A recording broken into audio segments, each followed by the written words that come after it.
वल्लाह ये पता नहीं कैसे मैनेज करते हैं अर्शी और एनी, तुमसे तो होता ही नहीं है काम। अब ओ एनी तुम आ गई।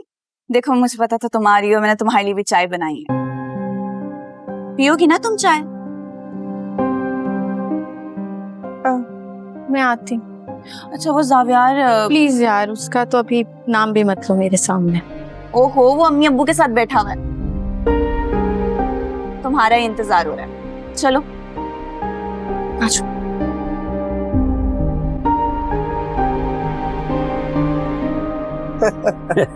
ऐसे निदा चाय तो बहुत अच्छी बना लेती हो तुम। तुम यहाँ क्या कर रहे हो?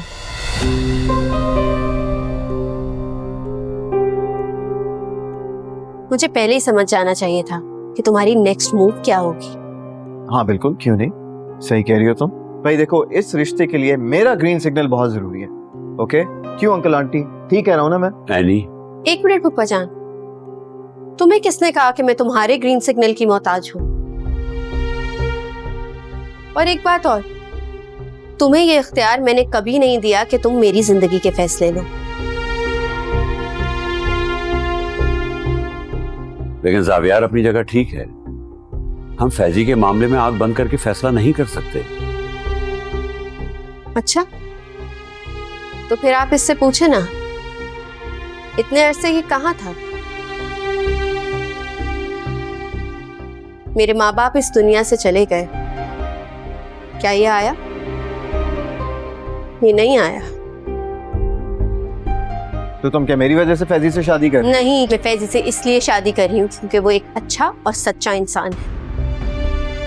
वो भी बिल्कुल मेरी तरह है, उसका भी कोई नहीं है, बिल्कुल अकेला है, मैं भी बिल्कुल अकेली हूँ। इसलिए फैजी और मुझ में कोई फर्क नहीं है। फर्क है, वो शादीशुदा है यानी। अगर शादी हुई भी तो वो खत्म हो चुकी है। तो तुम क्या चाहती हो? तुम्हें तुम्हारे हाल पर छोड़ दें, हम सब आंखें बंद कर लें क्योंकि तुम तन्हा हो, अकेली हो और इस दुनिया में कोई खैरख्वाह नहीं है तुम्हारा? मेरा हरगिज वो मतलब नहीं था। तो क्या मतलब था एनी? तुमने पल भर में हम सबको पराया कर दिया, वो भी एक झूठे शख्स के लिए, एक ऐसे आदमी के लिए जो अपना माजी साफ बताकर अपने मुस्तकबिल की बुनियाद रखना चाह रहा है। ये सब सिर्फ एक धोखा है। बल्कि तुम मुझे एक बात बताओ, क्या तुम अपनी सारी जिंदगी एक धोखे में रहना चाहती हो? जावियार बेटा, हर इंसान का माजी होता है और उसने हमें अपने माजी के बारे में बता दिया है, बल्कि उसने तो बड़ी हिम्मत दिखाई है। हमें उसकी हिम्मत की दाद देनी चाहिए, अप्रिशिएट करना चाहिए। रहना दो जावियार, अपनी ये एफर्ट किसी अच्छे काम में लगाओ। वक्त ने ये साबित कर दिया कि फुप्पी भतीजी एक जात है और इन दोनों ने हम गैरों को फैसला सुना दिया है। अब्बू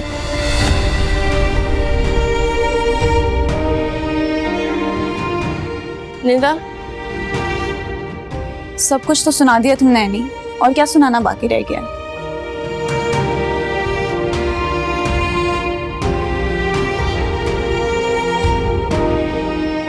ये सब कुछ तुम्हारी वजह से हुआ है। क्यों मेरे फैसलों के हमेशा आड़े आते हो?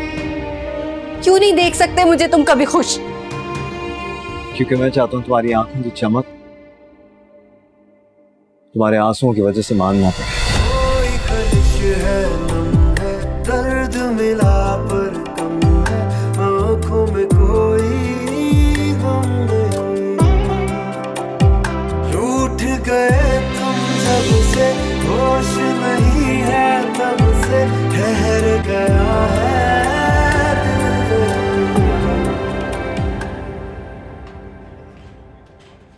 हेलो, मैं बैठ सकता हूँ? नहीं। चल अब प्रोटीन शेक तो मंगवा दे। Protein shake? प्रोटीन शेक के बदले तुझे जहर ना पिला दूं? चलो जा यहाँ से, उसी तरह जिस तरह उस दिन तू पुलिस के पास छोड़कर मुझे गया था। देख भाई, छित्तर खाने का ना मुझे कोई शौक नहीं है और ना ही मैं एक्सपीरियंस करना चाहता हूँ। मैं तो यहाँ तुझे तेरी शादी के लिए कॉन्ग्रेचुलेट करने आया हूँ। चल अब प्रोटीन शेक मंगवा। राजू जरा एक प्रोटीन शेक ला देना।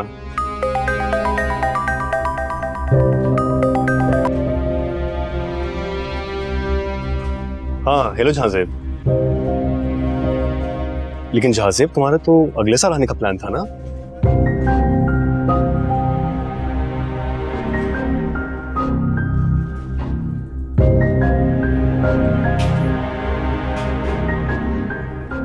जहाजेब आ रहा है। वो आ तो रहा है लेकिन कह रहा है कि पूरा हिसाब रेडी रखो। अब तू अपने घपले कैसे छुपाएगा? वही तो यार, एक जगह पे जहाजेब की तलवार लटक रही है मेरे सर पे, दूसरी जगह शबी है कि इस सिचुएशन की इंपॉर्टेंस कोई नहीं समझ रही है। अब जब जख्म देखेगी तभी उसे अकल आएगी। ऊपर से जावियार और उसका पागल बाप भी मेरे पीछे पड़े हुए हैं। तुझे एक मशवरा दूं? एक बंदा है जो तुझे इस मुसीबत से निकाल सकता है। कौन?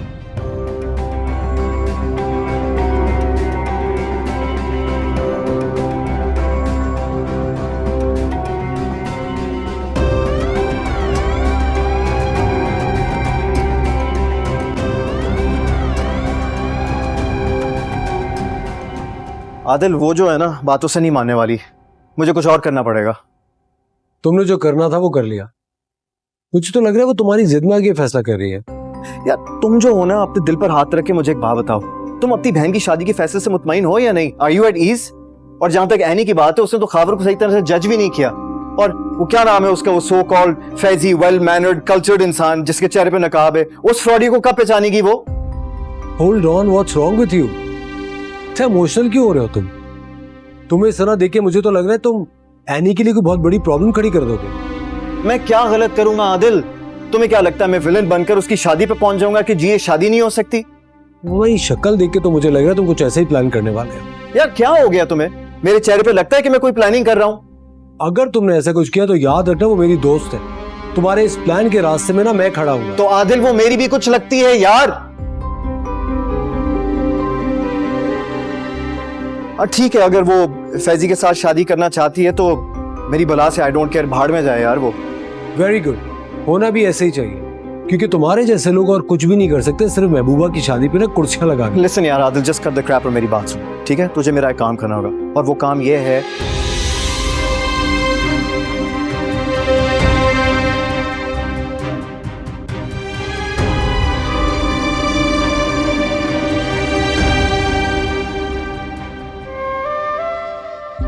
हाँ बिल्कुल, क्यों नहीं, सही कह रही हो तुम।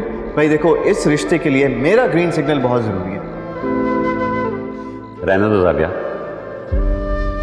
अपनी ये एफर्ट किसी अच्छे काम में लगाओ।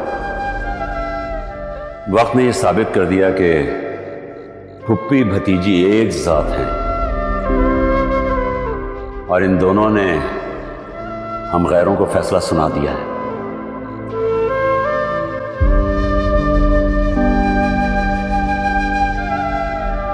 खैर सही, लेकिन किसी अपने को भूखा नहीं देख सकता। अब्बू ने खाना भिजवाया है। शर्मिंदा कर रही हो मुझे। मैं शर्मिंदा कर रही हूँ? मैंने हमेशा दिल से तुम्हें बहन समझा है, लेकिन इस लफ्ज का मतलब मुझे अभी समझ आया है जब तुमने पल भर में हमें पराया कर दिया। I'm sorry। मैं यहाँ तुम्हारी सॉरी सुनने नहीं आई हूँ एनी, ना तुमसे शिकवा करने।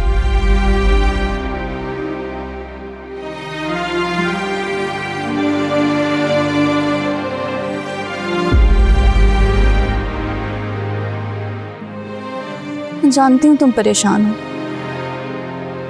फैज की सुनोगी या फिर जावियार की, किस पे भरोसा करें किस पे नहीं।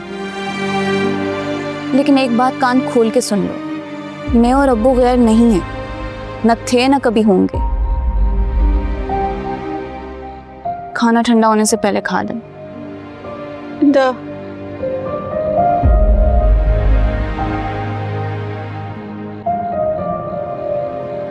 अच्छा फील नहीं कर रही,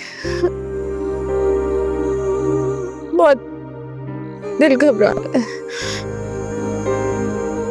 तो क्यों ले रही हो ये फैसला?